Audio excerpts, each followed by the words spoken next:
Guess what? Ramona Quimby asked one Friday evening when her Aunt Beatrice dropped by to show off her new ski clothes and to stay for supper. Ramona's mother, father, and big sister Beezus, whose real name was Beatrice, paid no attention and went on eating. Picky Picky the cat meowed through the basement door, asking to share the meal. Aunt Beatrice, who taught third grade, knew how to behave toward her third grade niece. What? She asked, laying down her fork as if she expected to be astounded by Ramona's news. Ramona took a deep breath and announced, Howie Kemp's rich uncle has come in to visit. Except for Aunt Bee, her family was not as curious as Ramona had hoped. She plunged on anyway because she was happy for her friend. Howie's grandmother is really excited, and so are Howie and Willa Jean. And so, to be truthful, was Ramona, who disliked having to go to the Kemp's house after school, where Howie's grandmother looked after her grandchildren and Ramona while the two mothers were at work. A rich uncle, even someone else's rich uncle, should make those long after school hours more interesting. I didn't know Howie had a rich uncle, said Mrs. Quimby. He's Howie's father's little brother, only now he's big, explained Ramona. Why, that must be Hobart Kemp, said Aunt Beatrice. He was in my class in high school. Oh, yes, I remember. That boy with the blonde curly hair who played baseball. Mrs. Quimby motioned to her daughters to clear away the plates. All the girls said he was cute. That's the one, said Aunt Bee. He used to chew licorice and spit on the grass to make the principal think he was chewing tobacco like a professional baseball player, which was what he wanted to be. Where is this cute licorice chewing uncle coming from, and how did he get so rich? Asked Ramona's father, beginning to be interested. Playing baseball? He's coming from. Ramona frowned. I can't remember the name, but it sounds like a fairy tale and has camels. Narnia? Never Never Land? No, those names weren't right. Saudi Arabia, said Beezus, who also went to the Kemps after school. Being in junior high school, she could take her time getting there. Yes, that's it. Ramona wished she had remembered first. Howie says he's bringing the whole family presents. She imagined bags of gold like those in the Arabian Nights, which Beezus had read to her. Of course, nobody carried around bags of gold today, but she enjoyed imagining them. What's Howie's uncle doing in Saudi Arabia? Asked Mr. Quimby, besides spitting licorice in the sand. Daddy, don't be silly, said Ramona. I don't know exactly. Now that she was the center of attention, she wished she had more information. Something about oil, drills or rigs or something. Howie understands all about it. His uncle learned a lot of money. The Quimbys were a family who had to worry about money. Oh, that kind of rich, said Mr. Quimby. I thought maybe a long-lost uncle had died and left him a castle full of servants, jewels, and rare old wines. Daddy, that's so old-fashioned, said Ramona, and that's only in books. The conversation drifted off, leaving Ramona behind. Her father, who had earned his teaching credential in June, said he was inquiring around for schools that needed an art teacher, and he also told about the problems of the men who worked in the same frozen food warehouse where he worked on weekends at below freezing temperatures. Mrs. Quimby told about two people who got into an argument over a parking space at the doctor's office where she worked. Aunt Bee talked about a man named Michael who had invited her to go skiing, and was the reason she had bought new ski clothes. Beezus wondered aloud if Michael would ask Aunt Bee to marry him. Aunt Bee laughed at that, saying she had known him only 2 weeks, but since this was January there were several months of skiing left, and there was no telling what might happen. No more was said about Howie's uncle that evening. Days went by. Uncle Hobart didn't come and didn't come. Every evening Mr. Quimby asked, Has old Moneybags arrived? And Ramona had to say no. Finally one morning, as Ramona and Howie were waiting for the school bus, Ramona said, I don't think you have a rich uncle at all. I think you made him up. Howie said he did too have a rich uncle. Even little Willa Jean, when Ramona went to the Kemps after school, talked about Uncle Hobart and the presents he was bringing. Ramona informed Howie and Willa Jean rather crossly that her mother said it wasn't nice to talk about other people's money. They paid no attention. After all, he was their very own uncle, not Ramona's, and went right on talking about Uncle Hobart this and Uncle Hobart that. Uncle Hobart had landed in New York. He had actually telephoned live and in person. Uncle Hobart was driving across the country. Uncle Hobart was delayed by a storm in the Rockies. Ramona wished she had never heard of Uncle Hobart. Then one day after school, Ramona and Howie saw a muddy van parked on the Kemp's driveway. "It's Uncle Hobart!" Howie shouted, and began to run. Ramona took her time. Somehow she had expected Uncle Hobart to arrive in a long black limousine, not a muddy van. She followed Howie into the house, where the famous uncle turned out to be a medium young man who had not shaved for several days and who was wearing old jeans and a faded t-shirt. He was holding Willa Jean on his lap, and the warm, sweet smell of apple pie filled the air. "Down you go, doll," said Uncle Hobart, lifting Willa Jean to the floor and grabbing Howie in a bear hug. "How's my favorite nephew?" he asked, and held Howie off to look at him while Mrs. Kemp hovered and Willa Jean embraced her Uncle Hobart's knee. Ramona was embarrassed. She felt she was in the way because she was not related. She sat down on a chair, opened a book, but did not read. She studied Uncle Hobart, who didn't look rich to her. He looked like a plain man. A big disappointment. Willa Jean let go of her uncle's knee. "See what Uncle Hobart brought us," she said, and pointed to a pair of objects that looked like two small sawhorses, each holding a red leather cushion. Willa Jean sat astride one. "Giddy up, you old camel," she said, and informed Ramona, "This is my camel saddle." "Hey, a camel saddle," said Howie when he saw his present. He imitated Willa Jean. After a few more giddy-ups, there was nothing more to do with a camel saddle except sit on it.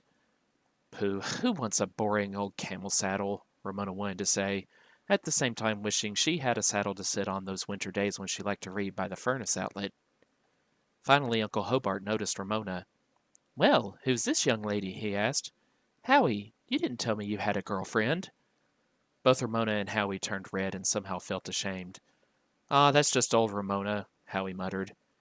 To Ramona's horror, Uncle Hobart began to strum an imaginary guitar and sing, "Ramona, I hear the mission bells above. Ramona, they're ringing out our song of love. I press you, caress you, and bless the day you taught me to care." Ramona knew right then that she did not like Uncle Hobart and never would. She had heard that song before. When Grandpa Day lived in Portland, he used to sing it to tease her, too. "I'm not Howie's girlfriend," she said in her most grown-up manner. "I have to stay here until my mother is through work. It is," could she get the words out right? "Strictly a business arrangement."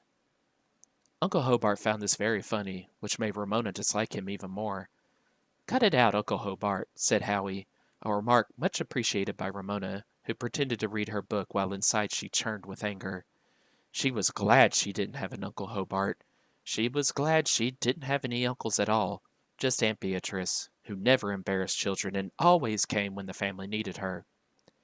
"Did you bring us any more presents?" asked Willa Jean. "Willa Jean, that isn't nice," said Mrs. Kemp, smiling because she was so happy to have her youngest son home at last. "Willa Jean, how did you guess?" asked Uncle Hobart. "Come on out to the van, and I'll show you." "Me too?" Howie quickly forgot his annoyance.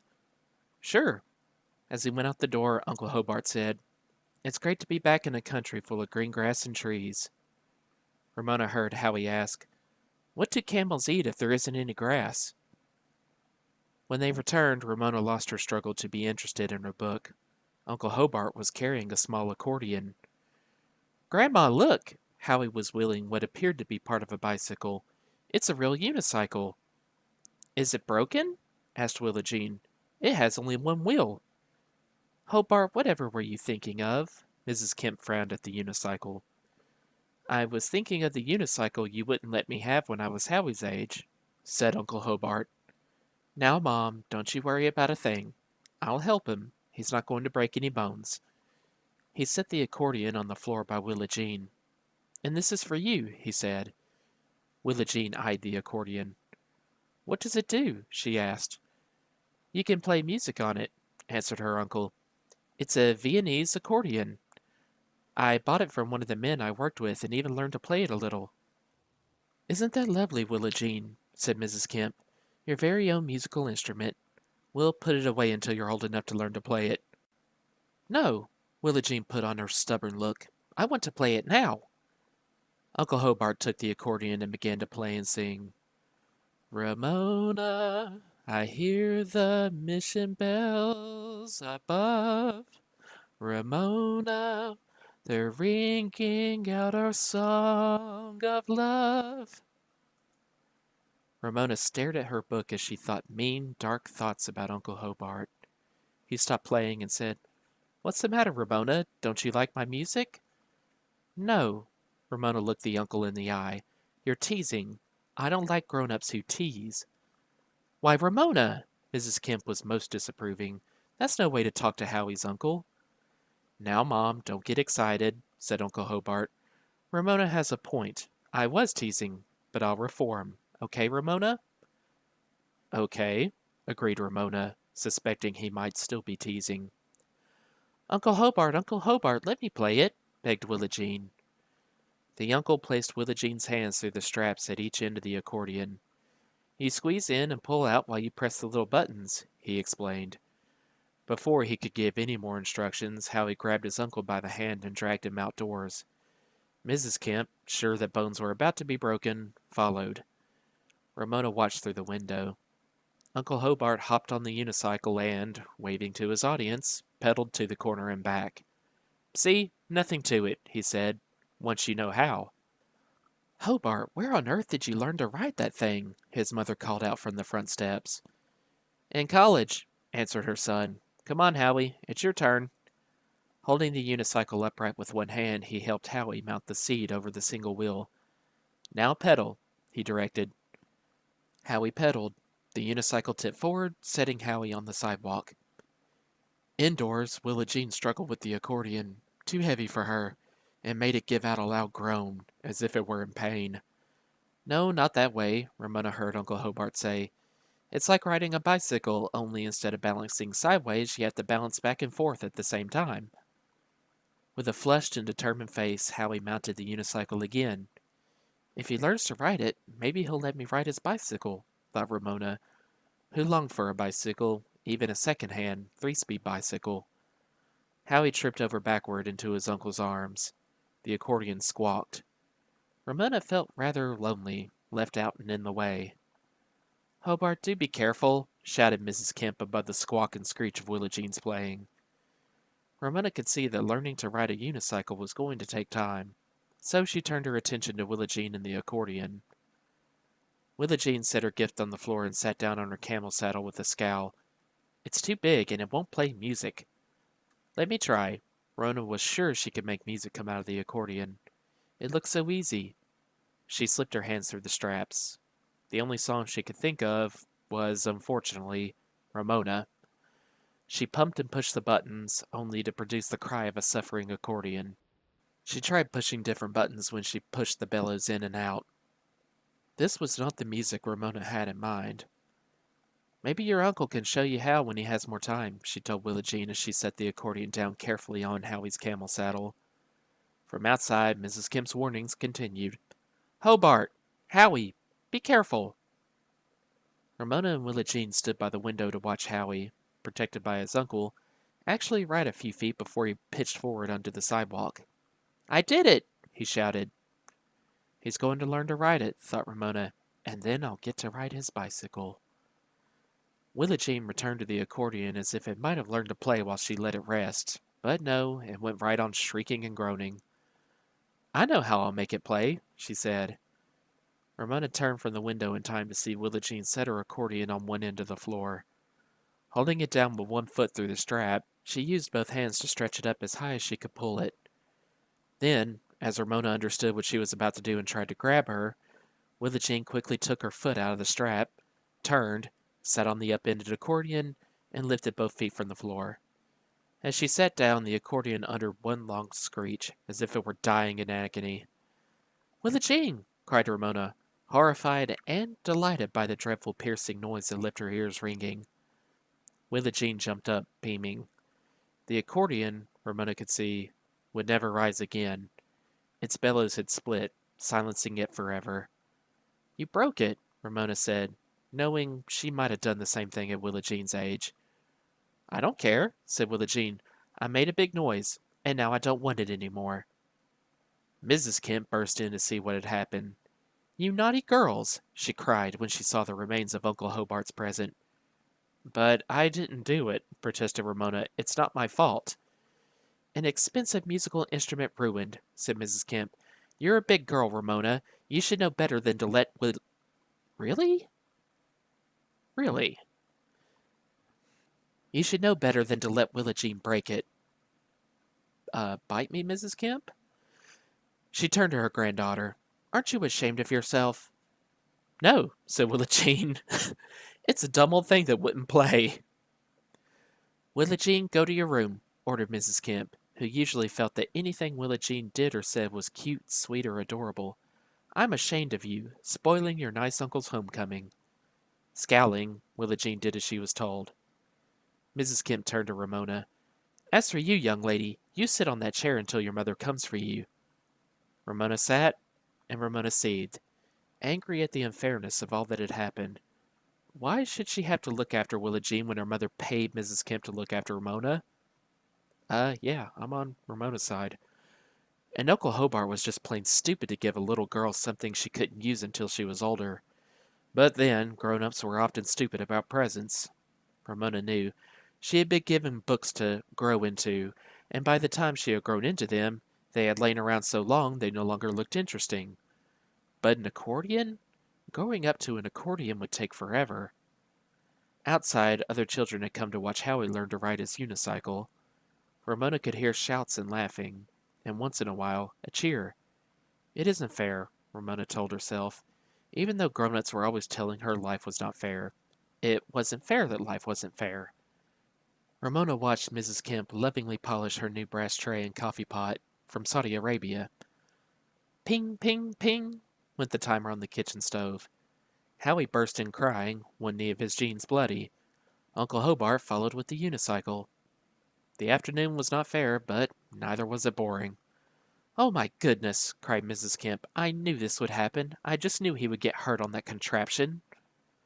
Ramona could hear Willa Jean singing from her room.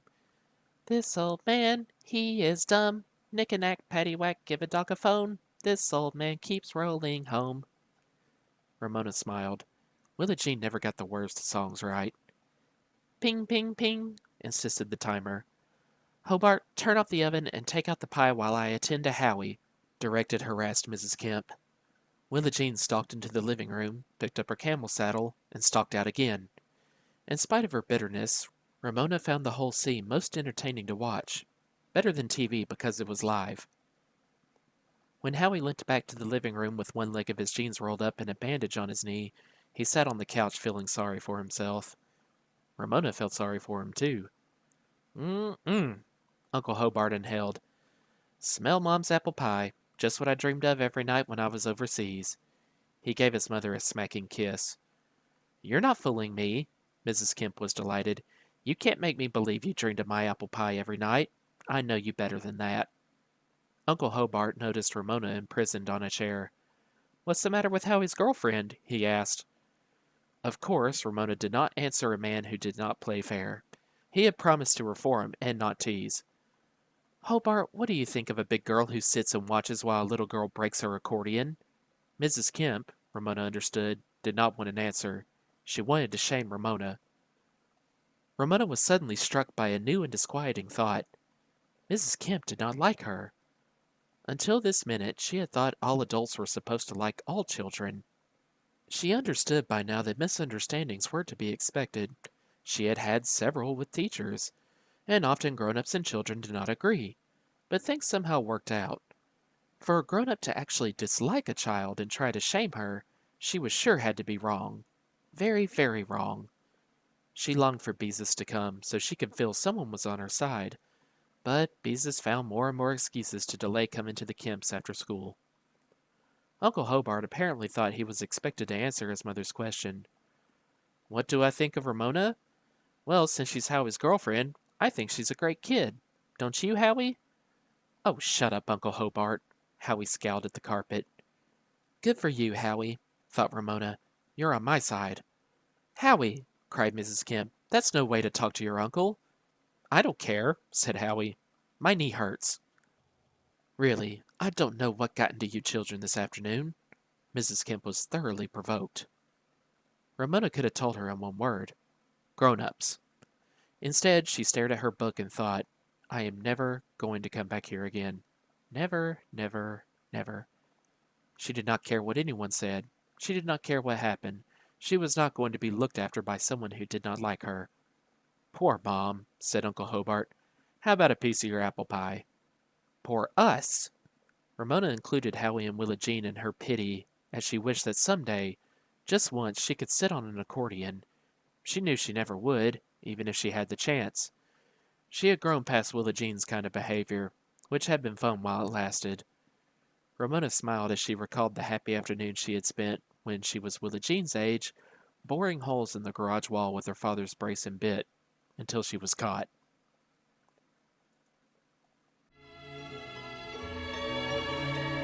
Ramona, I hear the mission bells above.